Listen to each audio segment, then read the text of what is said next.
Hey everyone, welcome back to the Global Medical Device Podcast. My name is Etienne Nichols.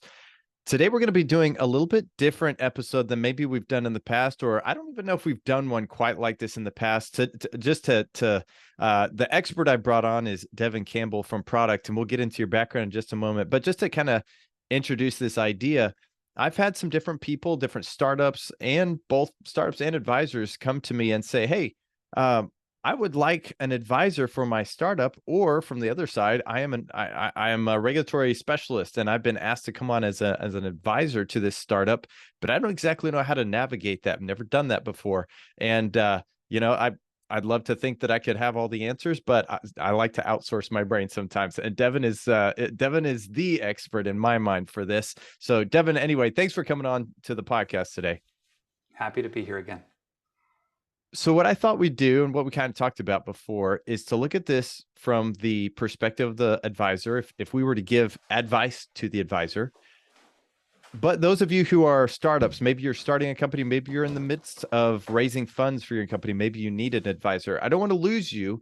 We do want to talk towards the end of the episode a little bit about things that maybe you don't want to look for in an advisor, or things you want to, some red flags to look for. So we'll talk a little bit about that at the end. I'll let you kind of talk a little bit about how we can utilize this conversation both directions if you want to, Devon.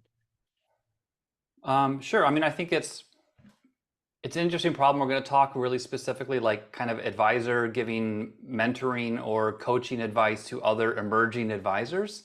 And I get referrals all the time where people say, "Hey, I'm thinking about doing this," or "I know someone who is thinking about dipping their toes in this water. Would you mind talking to them about what you do?" And they see all the fun that I do in my life, and they want to do something similar. So we're going to focus the conversation on that. But if you take this entire discussion and turn it inside out, a savvy startup listening to the conversation, there's a lot that they should be able to pull from it to understand, what does someone like me look for when I'm looking in a company, and how would I advise other companies about, other advisors about working with small startups. I think there's a really good Rubik's Cube type rearrangement of the situation there that people should be able to extract some value from. Yeah. And I know, so your company does that a little bit. I don't know if you wanted to touch on what your company does just here at the onset, just so people have an idea. Sure.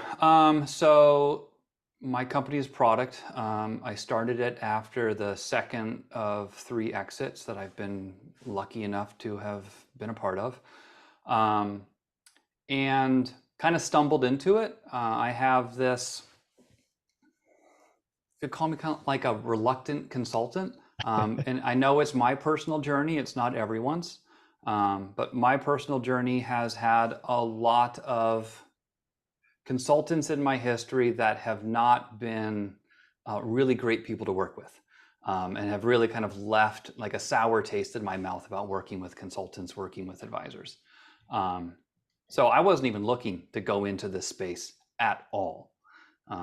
After my second exit, so a company we took public, I was like, okay, well, I got some time. I'm gonna take a year off. I'm gonna figure out what I want to do next, but not hurry. I had some good mentors say, don't hurry. People are gonna come out of the woodwork. Just say no to everything for a year and just enjoy life. And I acknowledge my privilege. I was in a fortunate financial position to be able to do so. So in that time frame, I would get introduced to emerging entrepreneurs, early stage medical device companies, all medical device. And it's usually through folks on their board, C-suite folks that know me, or through accelerators. And they say, "Hey, I'm putting a little money in this company, or I'm thinking about investing here. Would you take a little look at them, do a little bit of like lightweight, like angel level diligence?" Which is a good plug for our earlier podcast we did just a few weeks ago about medical device diligence. And I'd get involved, and if the people I were working with were really good, honest, like hardworking, nice people to be around, and the technology that they were working on was going to be impactful, it was the kind of thing like, if we could pull this off, this could touch millions of lives in a big way.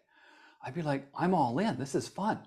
So I would just start meeting them for coffees, for beers, for lunches, for dinners, talking with the executive team, talking with the development team, giving them, like, just infusing all of my experience into them for the purposes of doing good, not for the purposes of making any money, or there was nothing financial tied to any of it. But it wasn't until about a year of doing that, till it was pointed out to me that I'm really happy. I'm smiling more than I ever have been. Like in the last 25 some years in the medical device industry, like I'm happier than I've been since I was like an original, like early contributor, product development engineer. Maybe this is what I should do. And I was like, no, this is that's consulting. I don't do that. Consultants are jerks. And I was kind of like nudged into thinking like, they don't have to be. Like I can change that mold for myself, even if it's my own personal therapy. Break that mold and really be kind and empathetic and make a big difference. So that's kind of what product does. So we've been around for 5 years now, coming up next month. No, this month. This is our 5-year anniversary. Happy anniversary. Thank you. And that's kind of like the spirit of what we do. We help emerging entrepreneurs, early stage medical device companies. We come in with a lot of heavy advising, a lot of heavy mentoring, sometimes shoulders to cry on type situations, because this work is hard, right? Sometimes we have to stop and like acknowledge that medical device development is really hard and it's scary and it can be nerve-wracking.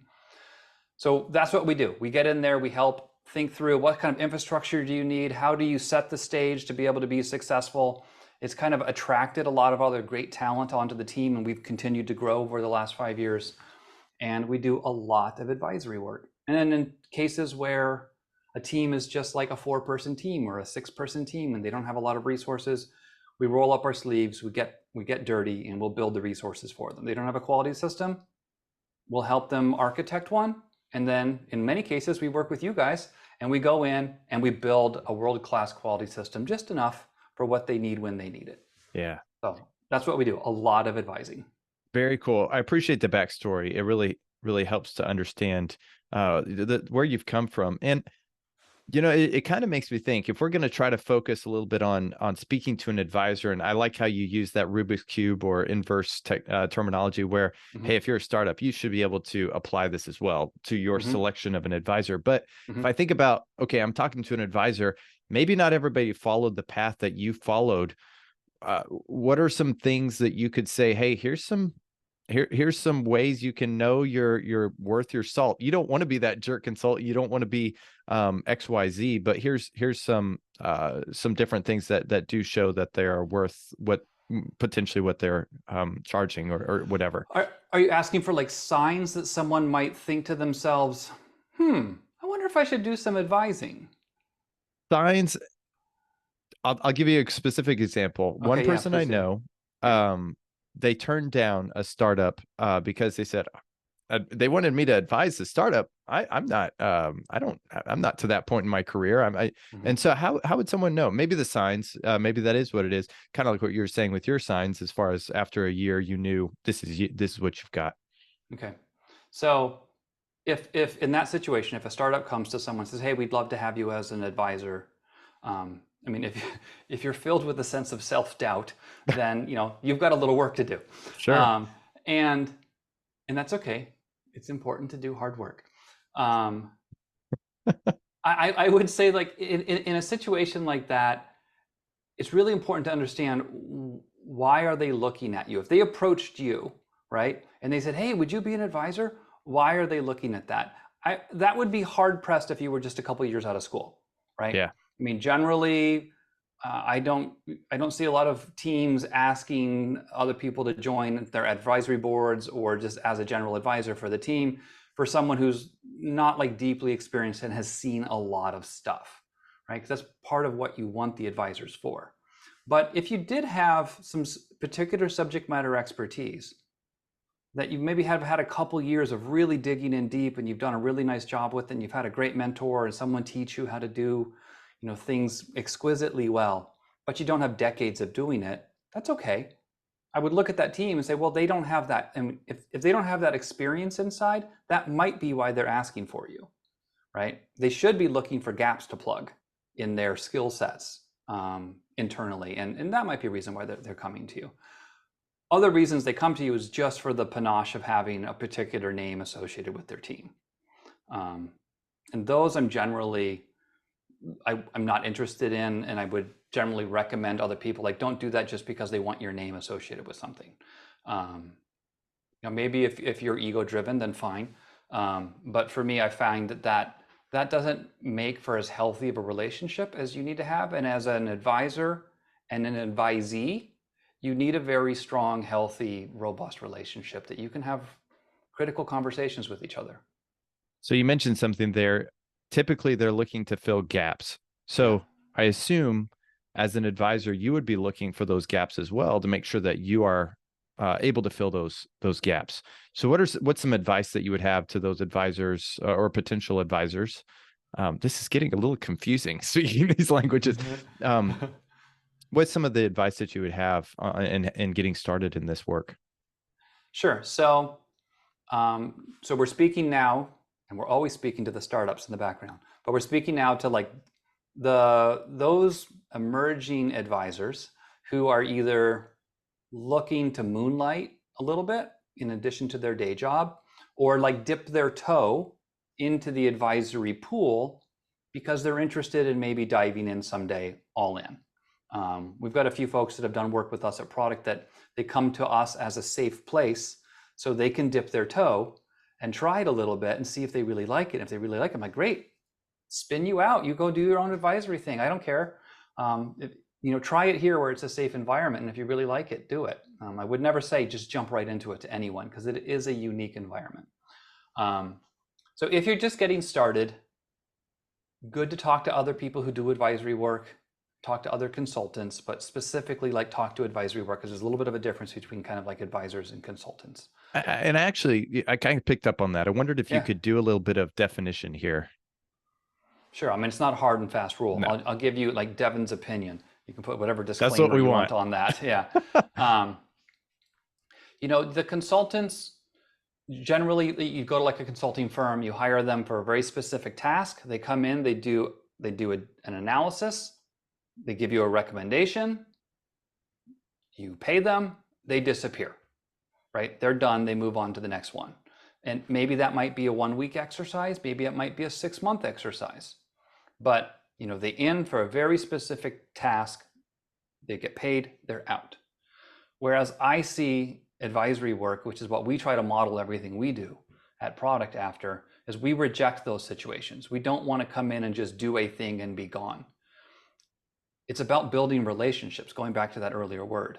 So advisors, you're building a longer term relationship with them. And it's not just for one specific thing.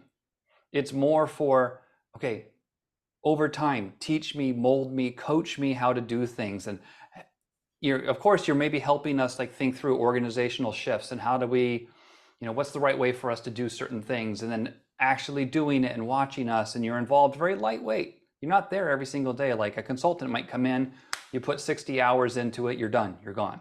Whereas an advisor, you're like, okay, this is a long relationship. This is gonna be like a couple years. And it's more constant, it's more ever present, but very lightly. Does that kind of make sense, the difference? Yeah, I think that makes sense. So talk to other advisors, talk to other consultants, but I would say in this situation, definitely go find people. Look at startups, look at their websites. They're always going to show off, or on their pitch deck, they're going to show off their team, and then they're going to show their advisors. Talk to some of them, see what it's like to work in that space. I think doing that is a good way for you to get like a little bit of experience under your belt to see if you're going to want to, if this is the kind of thing you want to do. If you're moonlighting, or if you're dipping your toe and you work part-time other places or doing whatever, I strongly advise people to check their employment contracts with where they currently are, and at all costs, like avoid any semblance of conflicts of interest. So if someone's picking you because they use a particular technology that you are really good at, you're really good at that because of maybe some experience that you've had in a prior company, you should check your current employer's contracts and also your conflicts of interest contracts that you would have had with prior employers too, just to make sure you look out for you and you stay safe. And if you're working for someone and you're doing this, I say stay above board. If your employment contract says that there's no problem doing this, you should let them know and say, hey, I'm gonna do some lightweight advisory work. I'll keep it light. If you want to, I'll show you how many hours I put into it. It won't be more than like an hour or two a month, because usually it's not a lot. And they generally don't have a problem with it, as long as you demonstrate to them it's completely no conflict at all, no business conflicts. If there's any resistance from the company, let's say you're at a service provider, and a company wants you, let's say like you're like a regulatory firm, and a company wants you to do some very lightweight advisory work for them.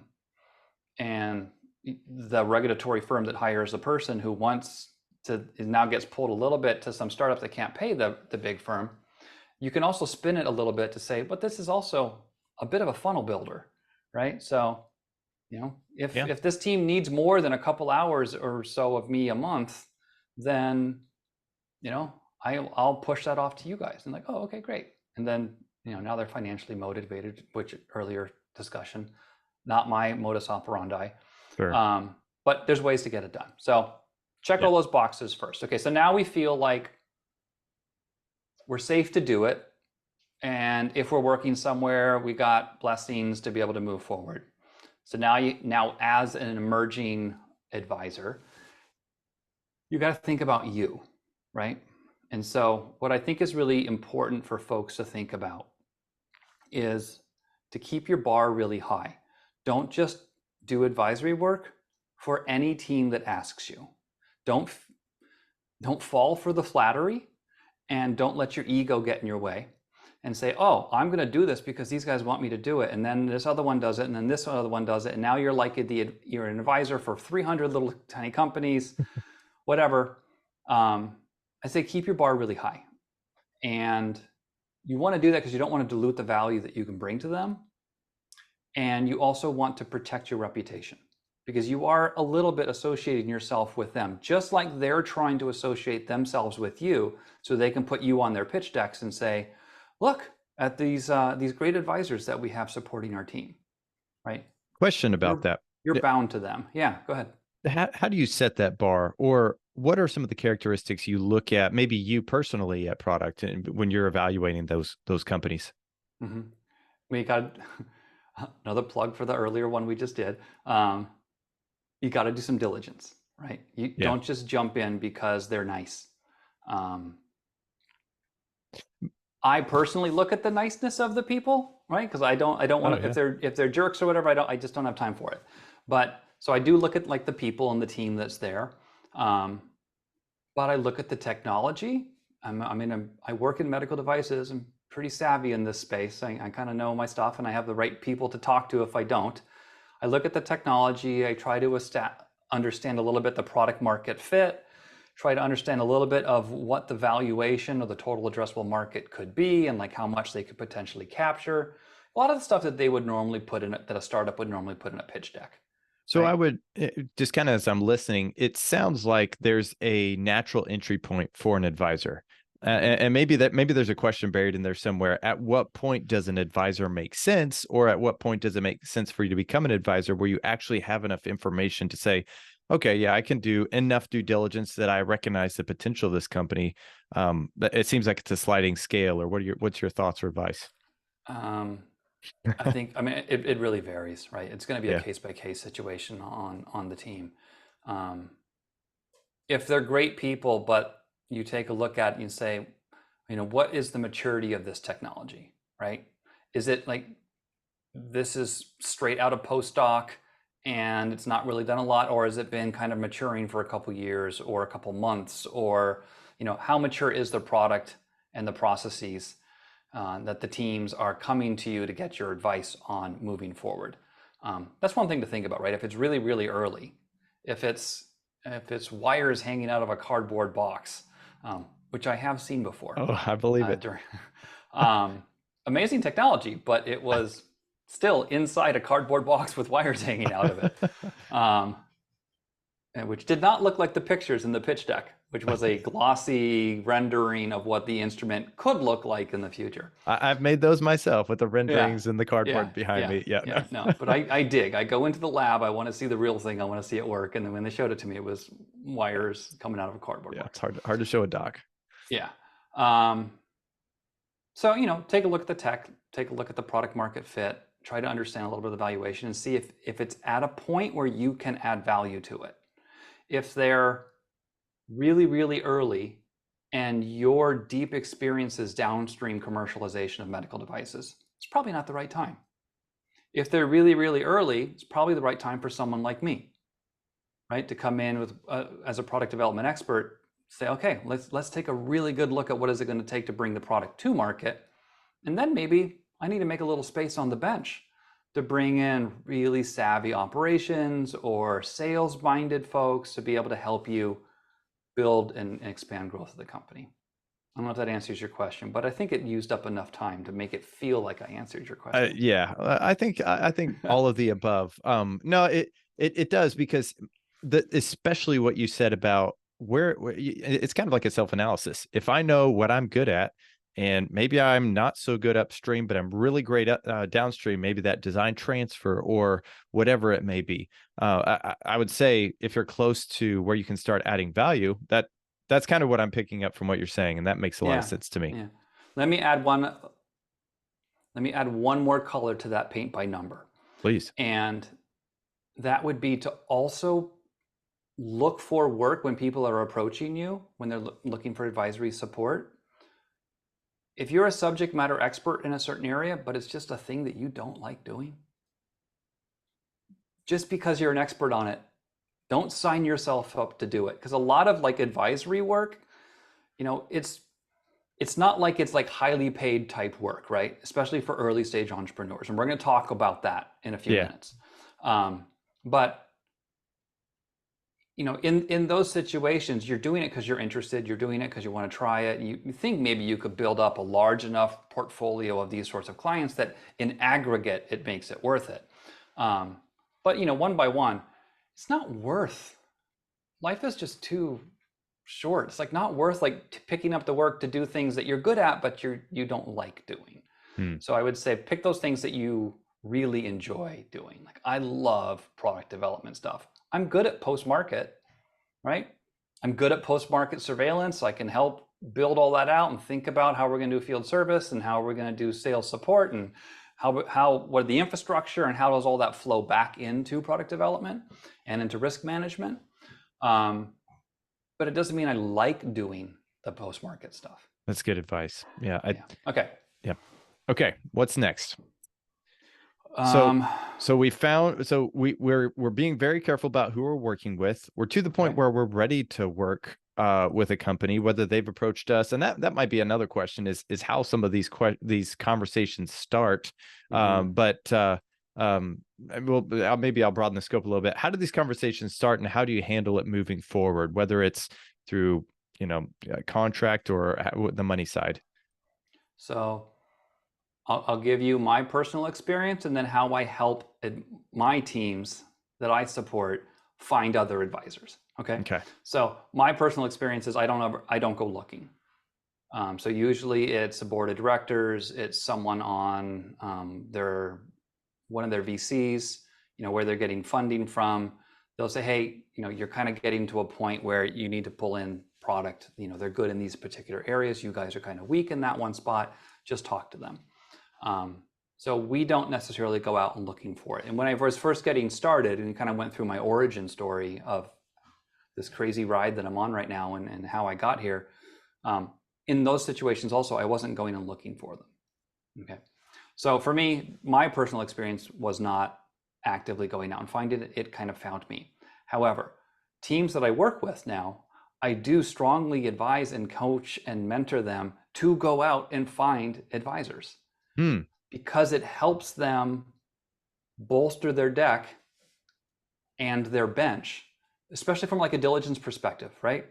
And forget about like diligence. Like even think like you're trying to do like you're going for government grants, and it's just like 3 or 4 of you, right? They're going to want to see that you have advisors helping coach and mold you.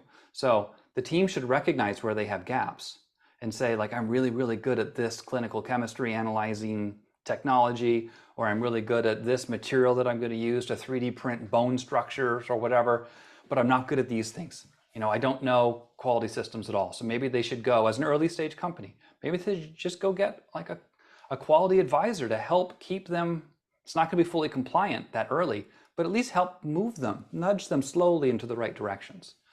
So I tell them to go look Okay. and to actively try to find people. One great source for advisors and mentors, and it's kind of a safe spot where you can try it on, is through accelerator programs.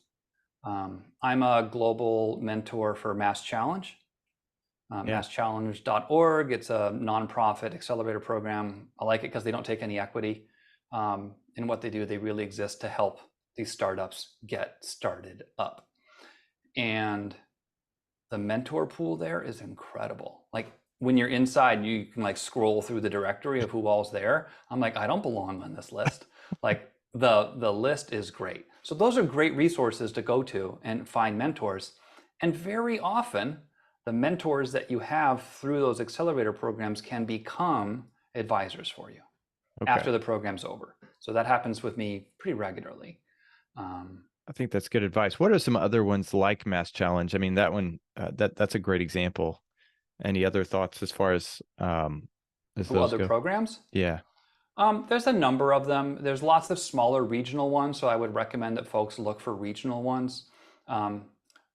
Like, for example, Mass Challenge is big now, and they're all over the world. And I do mentoring through Mass Challenge Israel and Mass Challenge Taiwan and Switzerland and a Wow. whole bunch of places. But the Mass Challenge Boston cohorts, like the people that are here in Boston where I'm located, I feel like I'm able to add more value and I get more out of the relationship. Because again, it's about building relationship. When I can kind of come in and kick the tires and see the product in the lab or get into the engineering lab and start taking measurements and kind of help them move things forward. So So if I would look regionally, and like Midwest has great accelerator programs. West Coast has great accelerator programs. So try to find ones that have like offices near you, and work with those mentors.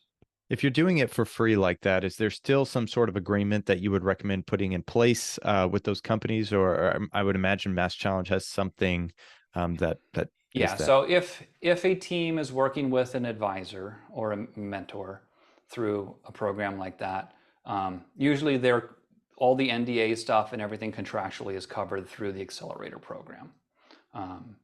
So let's take that off the table for a second. Sure. If it is just you and me, and some people want us to kind of help them, in those cases, I strongly recommend no emerging advisory entrepreneur, no person starting to do this, do it without having a contract in place. You might even want to go so far as to consider professional liability insurance. It doesn't have to be very expensive. But even if you don't get that, I mean, think about like how much work you're doing for them, and if you're just giving suggestions versus if you're actually building a little bit for them. You should think about the insurance side of things, just to protect yourself. But you always want to have a contract in place, and never sign advisory contracts that are open-ended term-wise. Mm. Always put in like a 1-year term, a 2-year term, 6-month term, whatever the number is that you feel comfortable with. But you want to force the two of you in the relationship to stop, pause, reevaluate the relationship and where you're going, and then sign up, extend the contract by amendment if you want to.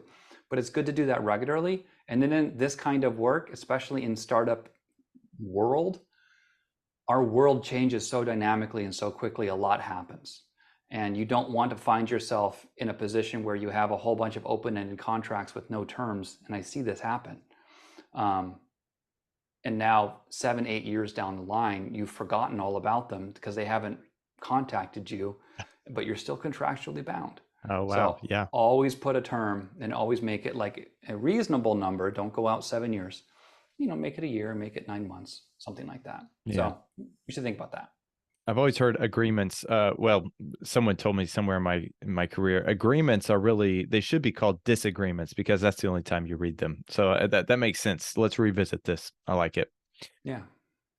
What are some other things? So we're thinking about the contract. That sort of starts me thinking down the two-way street of whether it's compensation through equity or cash or nothing at all. I guess that would be in that contract.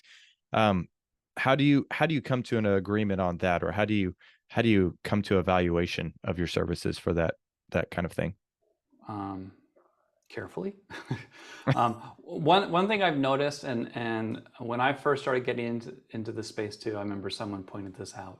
It's like when you're first starting, you'll consistently undervalue yourself, right? So when you're trying to figure out what should I charge, like as an hourly rate, or should I do value-based billing or whatever, in the end, there's some financial number associated with things, and there's some number of hours that you're thinking that you would put toward a team, and then you're gonna divide one by the other, and you're gonna come up with some kind of hourly rate at some point. And especially when you're first doing it, you're gonna be like, oh yeah, that number sounds great. When in reality, like you can actually, you're adding much more value to a team than what that number represents. That's just a kind of a normal growth I see would happen with lots of mentors and advisors. But let's talk about compensation specifically. You want to dive into equity or cash first? Let's talk equity. That would be interesting. Okay, so startup comes to you, says, hey, we'd love to have you as an advisor. You do a little digging, you love the people, you love the team, you think it looks really great. And you say, okay, we're going to have a contract in place, right? There needs to be an NDA, more than just an NDA, but there needs to be an NDA, and there needs to be some kind of contract that spells out our relationship and your eventual disagreement, which fortunately never happens. I'm just turning your words back on you. Right. So it's tricky with early stage startups, especially like, are they incorporated? Are they an LLC? Like, what is their organizational structure? Sometimes they might think oh yeah, we can give you equity. They might not have the legal entity in place that they can even build a cap table and put people on it and have the resources, the infrastructure to deliver you equity. And if they don't, that's a bit of a concern. You can, if you want to, craft a contract that says, well, when you get to that point, then it triggers, and once you're there, and I've been earning like fake equity the whole time, even though they don't have the infrastructure in place to be able to give you the equity. But you have to be, as an advisor, you have to be very careful looking at the team and saying, are they in a position where they can even give equity at all? Have they gone through an evaluation process, right? Because someone has to value that stock so that you have some idea of what your shares of equity would be. So let's presume that they do have equity capabilities. So if they do, then you can choose to work if you want to. I should preface what we're about to go through. Because I only work and my team works with emerging entrepreneurs and early stage companies, we have to demonstrate flexibility to be able to meet the teams where they're at. So kind of a lot of what we're going to go through is like some of the levers that we have available to pull when there's a team that's involved that they just don't have the cash to be able to pay, right? And we'll talk about cash in a minute, and all cash is obviously one of the options, but it's advantageous for them to look at giving you equity. As an advisor, especially, remember the difference between advisor and consultant in my mind is basically the depth of the relationship and the length of the relationship. As an advisor taking equity, it's a demonstration and a commitment to that team that I'm here in the long haul because I want my equity to be worth something. And that has panned out for me in this business. So the third exit that I had an opportunity to be a part of was a similar situation like that, where yeah, I did a cash equity blend, and the equity turned into something when they sold. So you have to be careful, making sure that they have the infrastructure there, and if they do, then you can think about, do I want to do a cash equity blend or an all cash process? In either case, there's going to be a vesting schedule. And let's talk a little bit about that, the difference between a vesting schedule for employees and the vesting schedule for advisors. Okay. As an advisor, if you came to me and said, okay, well, we want to give you some we're going to pay you completely in equity, and maybe I say, fine, I'm okay with that. And they say it's got a 1-year cliff and a 3-year vesting period. So if anyone listening doesn't know what we're talking about there, I mean, you're going to get some total amount of shares over the course of 3 years. That's your vesting period. But the cliff, in this case, we say 1 year, maybe it's 9 months, maybe it's 6 months, means you don't earn any equity during that time frame. And then you kind of back earn all the stuff you would have earned after you hit the cliff, and then you start earning equity like at a monthly or a quarterly rate thereafter. Makes sense. That's normal for employees. And it's an important employee retention tool, especially for startups, right? Because you're kind of pulled in to say, well, hey, I just got a grant, but it vests over the course of 3 years, and it's a big grant. I'm going to stay here. I want this. I think this is going somewhere. I'm not going to go anywhere. It's a little different for advisors, right? So if our relationship is maybe a year long, and then it goes really, really light touch after that, it doesn't make sense to have a 1 year cliff and a 3 year vesting period, right? So I suggest in those situations, if equity is what's on the table, the advisor pushes hard to say, I'll just start immediately earning. So a 0 month cliff, and just start immediately, or make it some reasonable number, like, fine, you can try me out for a month, and if after that, then we're going to start earning equity if we continue to stay in the relationship. And then make it vest over the period of the term of your contract. So if your contract is an 18-month contract, and that's when your term expires, then you should build your equity around equal vesting over those 18 months, is my recommendation. Makes sense. And my practice.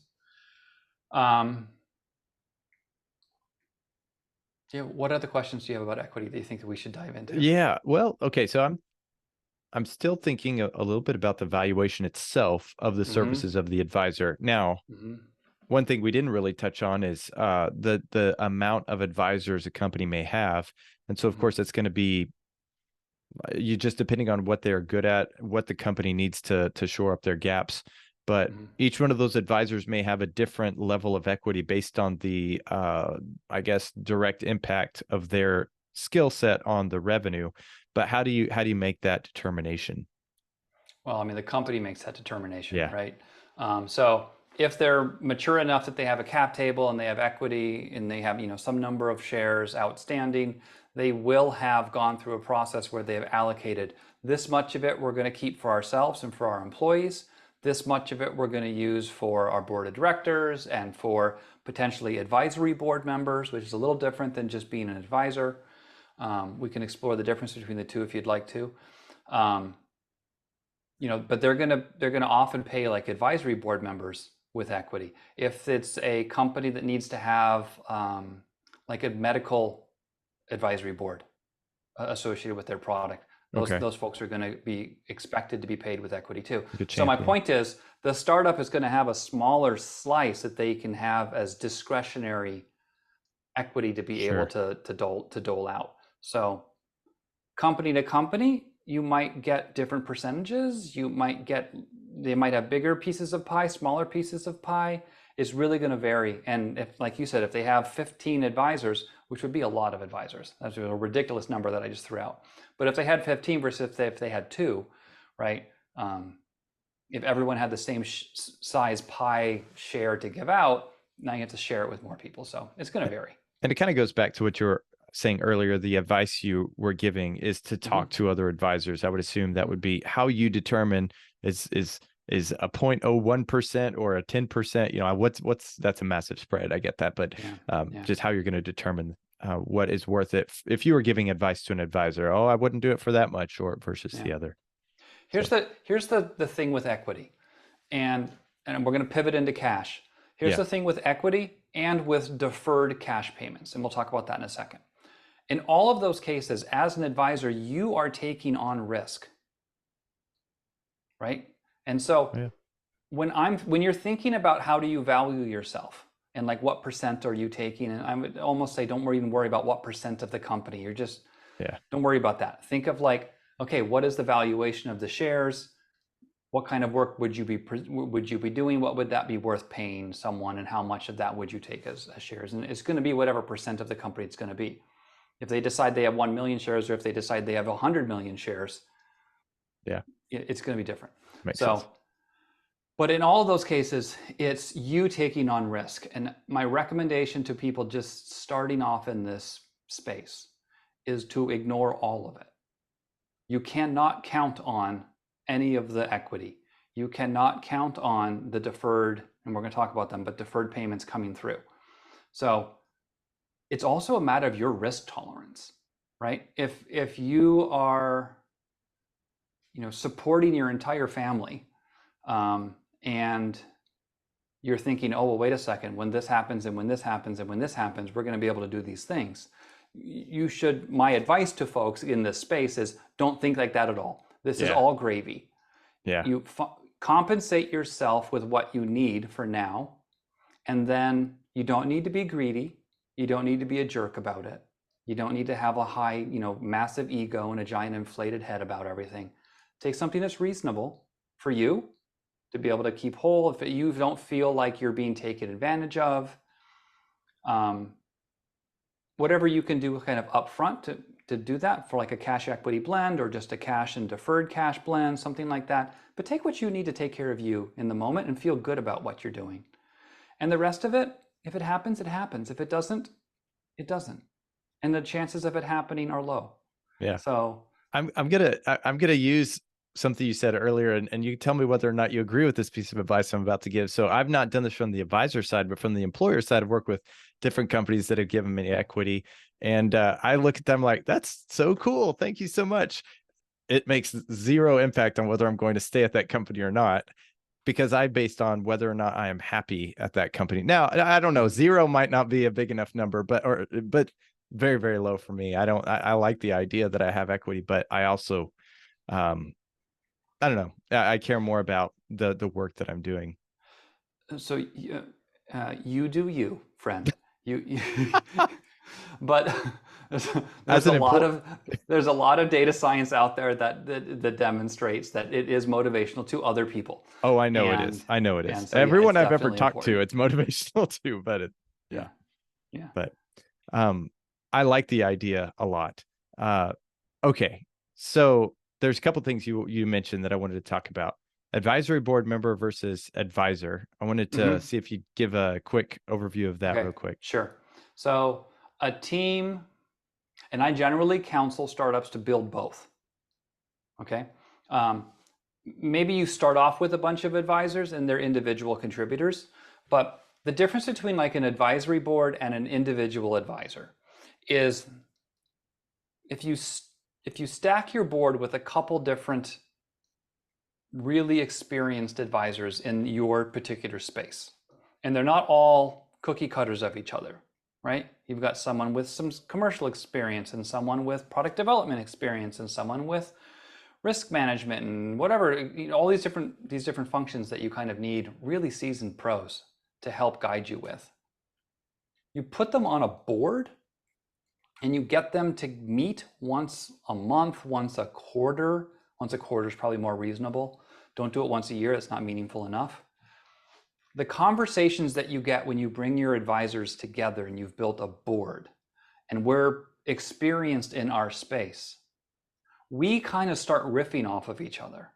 And we say, oh, yeah, you're right, Etty. Remember that one thing that happened back in the early 90s when this company did that and they got themselves in trouble? And then we start talking and we start talking. And then collectively, we're bringing advice and bringing our scars and our stories to bear to be able to help the startup. And that is very valuable versus just talking to, Nancy in a vacuum and then talking to Rodrigo in a vacuum and then, talking to all these different people. You're still going to get good advice from them, but maybe not as good of advice as you would get if you had kind of a board. That makes sense. Right. Okay. So if you brought an advisor on for a very specific subject matter expertise, like let's say you had some really sophisticated optics in your system, and you want to bring on a really seasoned optics pro, that's great. That probably isn't someone you need to have on your advisory board, right? Because it's very, very niche that you've brought them on. So for them, you use them as an advisor. But if they're a bit more broad and they've seen a lot more things and they've brought a lot more medical devices to bear, then a good suggestion is to build a small board. Okay. Okay. That makes sense. So we're going to get into deferred cash payments, but before we do, I know we're coming to the top of the hour. Do you have a hard Yeah, stop? We can always do a second. I don't. Okay. I don't. All We're right. good. If you're good with it, then yeah, let's get into cash then. Okay. So a couple different options on cash. There's the KISS option, which you can define however you want, but I like to use it as keep it simple, stupid. Yep. And that could just be where you just say, okay, I'm gonna come up with an hourly rate that they can afford, and I'm just gonna get paid that, and I'm fine, right? Again, you don't feel like you're being taken advantage of, and it's where the company can meet you. If they come back and they say, well, we can pay you, minimum wage, like, I'm bringing a bit more value to the situation than minimum wage, right? There needs to be some equity or something else involved. Or you just do it pro bono in that case. And we haven't even talked about pro bono work yet. So you could just make it really simple for everyone. And there's no cliffs and there's no deferring, there's no nothing. Just make it real simple. And that works great. That works well for the advisor. It works well for the company. It's a very simple arrangement. They pay you once a month maybe, and you're done. And that's kind of the easiest approach. But it's not always that easy, especially in startup world, and especially if it's a more seasoned advisor you're trying to bring on, or you're a more seasoned potential advisor and you just haven't done it yet. You do have some higher valuation there. So you can do a couple creative things. You can look at deferred payment. And so what we've done in the past is say, okay, we're going to help you for this limited amount of time. We're going to, and for this limited amount of effort that we will do, we'll help you. And we're going to help you get to this A. Once you get an A round landed though, you need to back pay us. We'll keep track of the hours. It's upfront. Everyone understands it. And then you can get paid. So that's like a full deferred payment. I'm not making any money right now. That's fully at my risk. And it's at your benefit as the startup. And you close your A, you just raised 7 million, whatever. On the diligence work that's going to happen, people are going to look at what are your outstanding debts. And one of them would be, we owe this much to one of our advisors or 2 or 3 of our advisors who have been gracious enough to do the work with fully deferring their payment. Makes sense. Okay? So that's an option. Another one is to do, you can also think about that as an accrual. So like, it's just like you're keeping track of hours, or you could just say a lump sum. And you could say, okay, I'm going to help you for the next 6 months, or I'm going to help you till you get to this value inflection point. And once you can afford me, then you pay me, but not to be greedy and not take it earlier than that. But once we get to that point, maybe it's a milestone, maybe it's whatever, I'm going to do it for X number of thousands of dollars. And so it's just a clear, it's a known, consistent, hard number, which startups actually really like, because I don't know how many hours we're going to need of you or whatever. So you can just say, I'll just do lump sum, right? It's kind of like a fixed fee kind of schedule type thing. Yeah. You can also do, just like a cash equity blend, you can also do a partial defer payment, right? So let's just make really easy math. Let's say it's you're getting paid $10 an hour. You could say, fine, I'm going to defer 7 and you pay me 3, right? And maybe you're comfortable with getting paid $3 an hour. But we're using those numbers to make the math add up really easily here. Right. Scale it however you want to. So you can do that. You can say, oh, I'm gonna keep track of it. And once you get to that trigger, then you back pay what you have. And then we know what the rate is going forward. It's just full rate. Makes sense. That's a fair, equitable way to work with an early stage startup. And then another approach, take another creative way to look at it is Atlassian makes a product that a lot of startups use. A lot of people use Jira, and Atlassian's the folks that make Jira. And their business model for Jira and for Confluence and things like that is, it's very inexpensive for small numbers of people. But as your numbers of people using their tool goes up, your price per person goes up. And I like it, because it makes it really inexpensive for the startup to be able to use a tool like that. Yeah. But it's kind of load sharing. Like if you're able to be successful, that you now have 100 people, right? You have grown the company, you're presumably making enough money, or you've raised enough money that you should now be able to pay Atlassian, what their software is worth. But at the beginning, you're paying like whatever it is, it's very small number of dollars per head, per seat for a while. So that's like a sliding scale. So you could do the same thing too, right? As an advisor, you could say, well, let's put this sliding scale in place, and you pay me this now, and then as the company gets to this level, like, okay, then my rate will be this, and as the company gets to this level, my rate would be that. So it's kind of like there's no like deferred payment. You're just meeting them where they're at, but changing constantly. Yeah. So another creative lever that you can pull. Okay. The question that I'm sure you're asking yourself with all of those situations is, like, what are those downstream triggers? Like, how do you define that? And it's not too hard. I mean, you have to think about it can't be a value inflection point, because you can have companies with huge value but no cash still, right? There's a lot of software situations that happen, right? These insane valuations, but they have very little cash so far because they have no revenue yet. So you really tie it to either when a grant arrives, and that's another clever way you can do it. You can write yourself into the grant. Okay. So if the grant gets funded, then you get involved, and you get involved at this rate, and you help them write the grant, and I'll help write the grants for free. Just kind of like a little bit of supporting the team, kind of good for them. And if they make it, then it happens. And grants is a whole different world. But in both those situations, is the company had a cash influx to a point where they can now afford to pay you some. And you and the company in the relationship talk it out and figure out where that value and where that point is, where they say, okay, if we have this much coming in, if we raise 6 million, will that be enough to be able to pay? Or should we keep driving and pumping money into the product and into the infrastructure? Maybe you say, okay, fine. Maybe when you hit your B or something like that. There's a lot of levers, a lot of flexibility. Okay. So I appreciate you going through those different levers and how to use equity versus cash. Let's talk a little bit about the pro bono. I think, just maybe an attitude of altruism makes sense, that maybe that's what would be your motivation. But I imagine there's lots of other benefits to doing things pro bono. Can you speak to any of that, or what are your thoughts? Feels great. Yeah. I do a ton of, well, remember before I started the company, like my first year was all pro bono, right? I was really happy, and I still am very happy. And I was having an amazing amount of fun. So you got to do stuff, and you take the money problem off the table, right? And it's very much like a mo money, mo problems kind of situation. Yeah. And if you don't have to deal with it, great. But I'd be careful that you don't give too much of yourself in a pro bono situation, and you don't give too much of yourself for too long.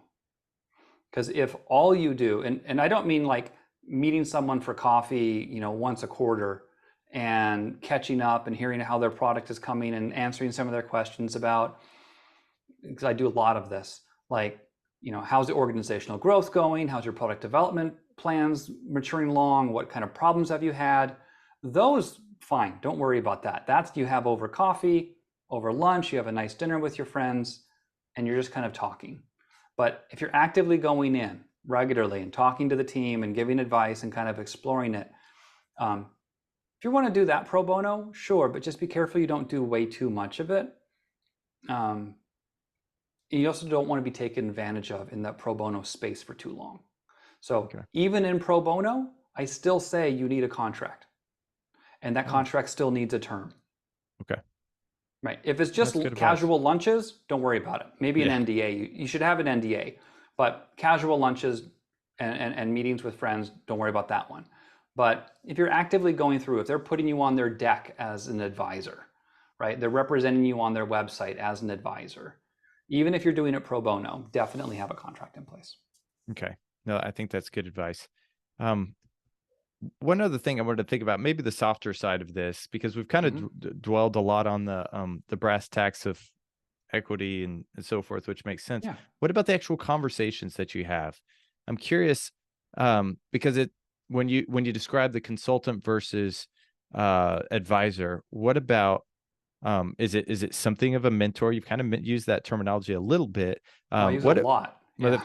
yeah, well, yeah. Uh, if they use the if that's the relationship, what if they don't take your advice, or what if you butt heads? Yeah, even if you love each other, sometimes you butt heads.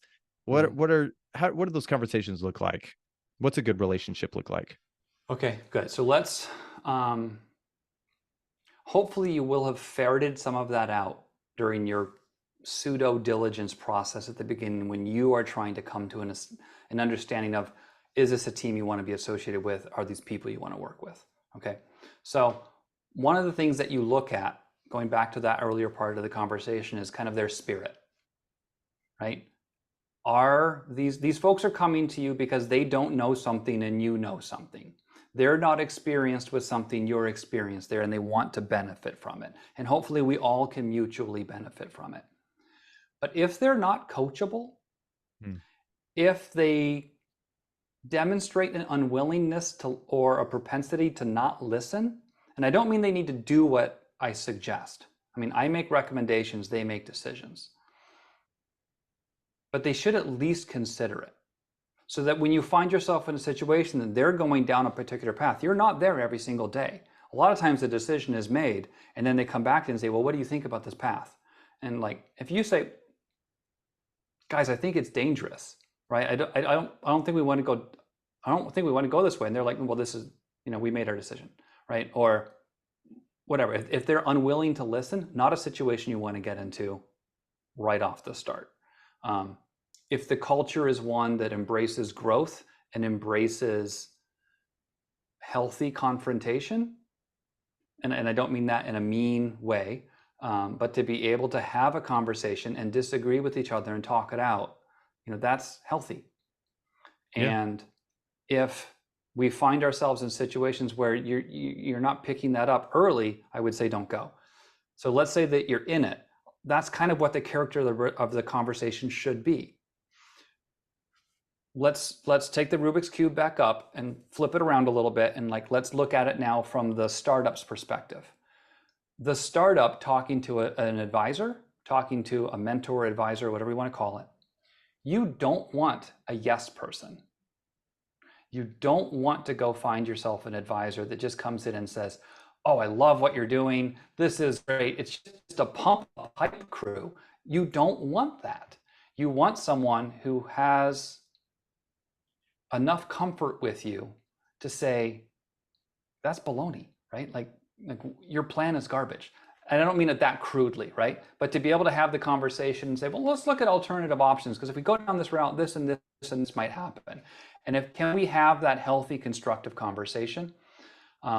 You want someone who pushes you and stretches you. It's not comfortable, right? To have a mentor, and I've had great mentors in my life who really put me in uncomfortable situations because they had confidence in me, and they knew that I would be able to learn from something and grow from it. But it's not, it's not always the easiest thing. You want people that will push you into not easy positions if there's a heavy mentoring side to the relationship. So I think on that side of the situation, definitely you want to find as a mentor, as an advisor, you want to find places where I can speak my mind and you'll listen. You don't have to do it, but you'll at least consider it and then make a decision. And it's not an adversarial type situation. On the other side, as a startup, you want a person to come in and challenge your thinking and Yeah, help you think about different ways. that makes sense. And since we've already opened the Rubik's Cube or turned it around on that, No, I don't know. we don't open it. That's cheating. That's when you break it open and you move all the blocks to the different corners. You gotta learn how to just do it. Since we've already done that, whatever whatever the word is, Yeah. what are some red flags that if I was a startup and I'm looking for an advisor, what are some things that should immediately say, okay, I'm moving on to the next one? Obviously you gave Sure. one already. Sure. So what's their motivation? Right. So That's good. you're looking at an advisor, and the two of you are engaged in some relationship, in some conversation. In this, I guess in this situation, it would be maybe the board is telling them you need to work with this person, right? Mm. If you're going out and finding them, you should still understand if they're interested, what is their motivation? Why are they interested in doing this work with you, especially if they've not done any advisory work in the past? Yeah. Is it for egotistical purposes? Is it for whatever? I mean, there are strong benefits to an early advisor to having some advisory gigs, right? A little bit of advisory work begets a bit more advisory work. As long as you do a good job and you're kind and you're good-hearted about it and you add value, you can't just be nice and not make a difference. But if you are kind and you make an impact, then it's going to create more opportunities to do that kind of work. But if the advisor is, if the person you're talking to, if their motivation is purely to bolster their resume, if it's to, oh, here's a dangerous one. If they got caught up in any of the many downsizing events that happen in our industry, and a lot has happened in the last couple of years. If they're just looking for this as a stopgap and just to kind of, fill the gap and show something on their resume that says, oh yeah, I wasn't like not doing anything for a while. I was doing some advisory work. I'd be careful there too. Because what's their motivation there? And what is their long-term commitment to the relationship that you're trying to build? They go and they get, a job somewhere. Are they going to drop you right away? And now you're kind of out an advisor. So understanding kind of why are they interested in getting into this situation with you, I think is really a valuable exercise to explore. Yeah. And I've heard you say too, so I think that's great. I really appreciate you saying that and giving the specific examples is really helpful. You mentioned earlier, if it's just to stack the deck from the advisor's perspective, you may not want to work with that company if they only want you to stack the deck. From a startup perspective, I imagine that probably the same advice I would assume, to reevaluate your own thinking. Why am I approaching this person? Can you speak a little bit to that? Well, let's talk a little bit about the danger of stacking the deck. Yeah. And so now we're speaking to you startups. If you're trying to stack your deck for the sake of stacking your deck because you feel like it's going to demonstrate to teams that you've got all of these advisors and all these folks that are helping you, when it comes down to sophisticated diligence work, the kind of stuff that I have the lovely benefit, or I have the lovely opportunity to be able to do with some big VCs, we'll sniff that out real fast. We'll know that smoke and mirrors, right? Every advisor you put on your deck is a liability. I might call them. I might cold contact them and say, hey, so you're associated with Nichols Medical Devices. Tell me about your relationship with them. And they're like, oh, well, I mentored them once in Mass Challenge like 3 years ago. They still have me on their deck, right? So that kind of stuff, we'll find real quick. And what kind of impression do you think that leaves us doing the diligence when you as a startup play games like that? We're not going to trust you.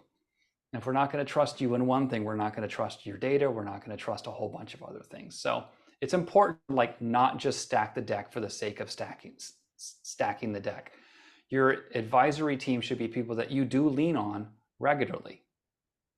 You do engage with them. If you have an advisory board, they can say, oh yeah, we meet once a quarter. We meet every 2 months. We sit in on as board observers for board meetings. Advisory boards don't get to make the same fiscal decisions that a board of director makes. They really just kind of give business consulting type feedback. So we'll follow up on that. So I would definitely not stack the deck for the sake of stacking deck or trying to make your team look bigger or better than it is, because we'll figure that out real fast. I know we're about out of time. I have one last question if you still have a minute, and that is how to have a clean breakup. I mean, I imagine an exit would make sense, or at the end of your contract, but still, I would think you would want to have a clean breakup. It goes back to one of the things that we started with, which is that contract, right? You will break up at some point, and the contract, before you're in and I say break up, and it doesn't mean a bad context, right? Right. It could just be like, they've moved on, they don't need you anymore. Great, that's lovely for them. Yeah. Or you're too busy doing other things now, and you need to be able to step away from them. At the very, very beginning, we should come to an agreement to say, what's that going to look like? How's that going to happen, right? If there's and especially when you have situations where there's outstanding cash payments or outstanding equity, right? You have to think about what those situations would be to look like. So let's presume that you have contracts in place and you've thought about that up front while you're still both level-headed and thinking about it, and you're saying, yeah, this is fair for you and fair for us. We get it. Makes sense. A lot of this is built on trust, right? You have to trust that I'm going to walk you through hard things and give you the feedback that you need at certain times, and that I have some experience to be able to help you understand what things are going to look like. I have to trust that you're going to consider it and adapt that into your thinking and look at the whole picture and decide what you want to do. When it comes time to like move away from each other, and that happens all the time, right? It could absolutely be an equity event. That's an easy one. So I don't even think we even need to talk about that. Like, yay, exit happened. Everyone, is now enjoying their time, whatever they're doing post-exit. But if it's not like an exit situation, it's like you're too busy for them, they're too busy for you, or you've come to realize like maybe the leadership team has changed, and maybe now you were enamored with the people that were there to begin with, but the leadership team has changed, and they're now not as affinity matched to you, right? And to say, well, wait a second, I'm not having fun anymore. Like I don't like these folks, right? It happens. Yeah.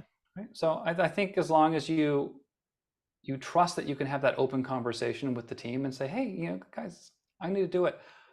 I think it's also important, and I'll do this in my contracts, to not have any harsh movements fast, right? So, I'll put 45-day windows on things to say, like, look, if I need to step away, I'm going to give you a month and a half heads up. I'm going to help you find my replacement, because that's the right thing to do. Yeah. Right? It's about being kind and being clear up front, but it's the right thing to do, to not just say, you know what, screw you guys, I'm out of here, and you give 1 week notice. Yeah. So maybe that's just my style. I'm sure other people have different opinions on it, and maybe say, no, you need to have really hard breaks. But I tend to think that, and I make it bi-directional in my agreements as well with people, to say, like, if you need to make a change, fine. You can't go from 100 miles an hour to 0, right? In some cases, they run out of money and you have no choice. You have to. But in other cases, if they need to go a different direction, fine. There's like a little bit of a ramp down, so you can start to like find other work in other places, if that's all you do. If this is you just dipping your toe in the pool, or you're moonlighting and it's just kind of like side gig stuff for fun, maybe you don't care.